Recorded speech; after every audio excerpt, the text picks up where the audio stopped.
And we truly are taking you to Italy, or if you were to go to Italy, that's how I always like to describe this collection. These were the kind of pieces that you would invest your money in while you're there to bring back, because they are special, they're beautiful, they have meaning, and nothing more so than our Lamb of God. Okay, Paul, what are we looking at right here? First, I was standing in front of La Scala, which is an opera house, and I've always wanted to sing there, so as close as I got was the sidewalk out front. Then we're seeing the cathedral in Milano, but just some of the beautiful things you see when you're there. And yeah, so that brings us to this. This is the Lamb of God Lira, and this is a Vatican Lira coin. I didn't know until my book, the Bible of Lira, that the Vatican had their own money, and they're called Vatican Lira. You could spend them anywhere in Italy, but they were minted only for the Vatican, and they have not been in circulation since 1978 on this particular coin. So that was the last it was ever minted, and it was under Pope Paul, I think it was. Pius VI, I think it was, yeah, I'm sorry I didn't know that. So the coin is actually the most difficult one to find of any we've ever had. Now, we had this necklace, I think last July was the last time we had it, and then we were out. That was it, there were no more coins. And I have a guy in Rome, his name is Andrea, and I said to him, Andrea, we need more Lamb of God coins, they're very popular. And he said, the Lamb of God, she is gone, there's no more.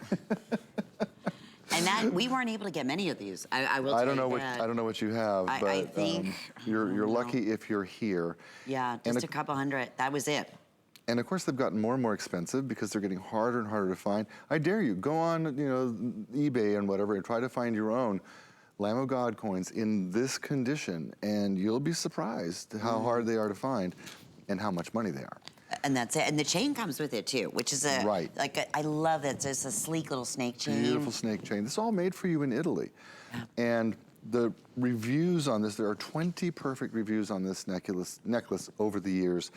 And so if you missed out on yours, or if it speaks to you in any way, this is your chance. Yeah. The front of the coin is the actual lamb, the Lamb of God.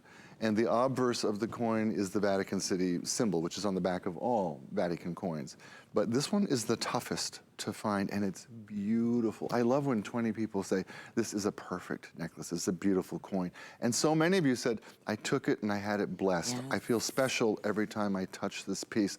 I gave one to a friend who's been ill, and I wanted her to have, it's that kind of piece with meaning and a really moving quality, and it's also beautiful. Oh, it is. I know it's so hard to see with the glare here in the studio, but when you get the lamb, like you said, the Lamb of God, it's just perfect in the front. And it has, obviously, a very spiritual meaning to it. That's why so many people did go and have it, blessed. And it becomes like a true conversation piece. So I remember the first piece that you brought to us from the Lira from the Vatican City, I said, I had no idea that they had their own, their own until money. I read this book, I did not know. Right. And Lamb of God, those of you, a lot of you are probably better at this than I am, but it was first coined in 1 John, I believe it was, chapter 1, and when he called Jesus the Lamb of God.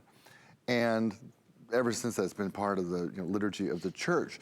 And even if you think like, maybe you're Catholic and you've heard Latin masses and you've heard that one part of the mass is called Agnus Dei, that's Lamb of God, Agnus Dei. And so it's been with us for many centuries. And the coin is not made anymore. It is not made anymore. It has not been minted since 1978. And that's something, and then we were able, thanks to the provider that you have in Italy, to get a couple hundred more. That was it. We hunt them down. I mean, truly, right? I mean, a lot of people have them and collect them. Yep. We talked about this. It was such a blessing because one of my mom's dream come true was to be able to go to the Vatican. Right. So I was able to take her there, several years ago.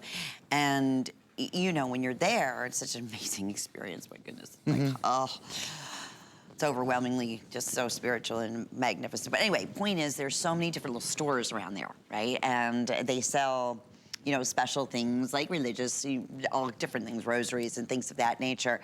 But nothing like this, Paul. And a lot of those pieces are, again, virtually costume. But, you're there, you're in the Vatican. It's like, yes, I want to get something from there. For under $100, nothing even remotely close to what we can bring you here in this Bellezza collection, right directly from Italy.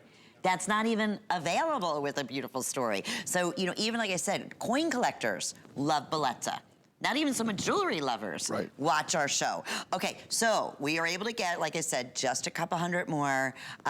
When they're gone, I don't know, when was the last time it's completely sold out before the holiday. We know that. We had a lot of disappointed people who wanted to get this for holiday gifts for others, but at that time, we could not. I remember typically we do this at either Christmas or Easter. If you can find it. When it makes the most sense. And I did mention to the buyer, I said, you know, maybe we should hold these until Easter. And she's like, what's the point? We got so few of them, you know, just tell people that it speaks to them, get yours now. Because this is one of those things where whenever we can find the coin, we'll bring a few in. And I'll do it as long as I can find the coin. And we thank you for that. I know your team worked so hard on that. No two will ever be alike, right, Paul? So, I mean, again, we just take it for granted. Like we said, I wish we could come, you know, bring this this coin to life, it could experience and share the stories of what it's seen in Italy. And, you know, like you said, whether it was just, you know, a beautiful gelati or glass of wine or whomever whose hands it may have passed through, but that's the beauty of our Lira, because it's not, these are not simulated. You know, we're seeing actually genuine coins, and these are from the Vatican. But we're seeing synthetic looks like this now. Oh, right? I do. Yeah, the high-end stores they're doing replicas for $200, $250, and I'm like, they're not even real. But that's the kind of markup you pay, you know, at the mall. Yeah. And so I'm not for that. I'm like. But you're not fighting this. Not fighting this one. I'm the only one. I can assure you that. If you can go to hsn.com, please, while you're ordering the last of the quantity, and we'll keep you updated. Take a minute and read how special and how touching this has been to so many people's lives. And I think that really, you know, says it all. Okay, Dick. Well, we are going to showcase something we may not have to do a full presentation on, but I had to share it with you because talk about a status link, talk about powerful, beautifully reflective. This is our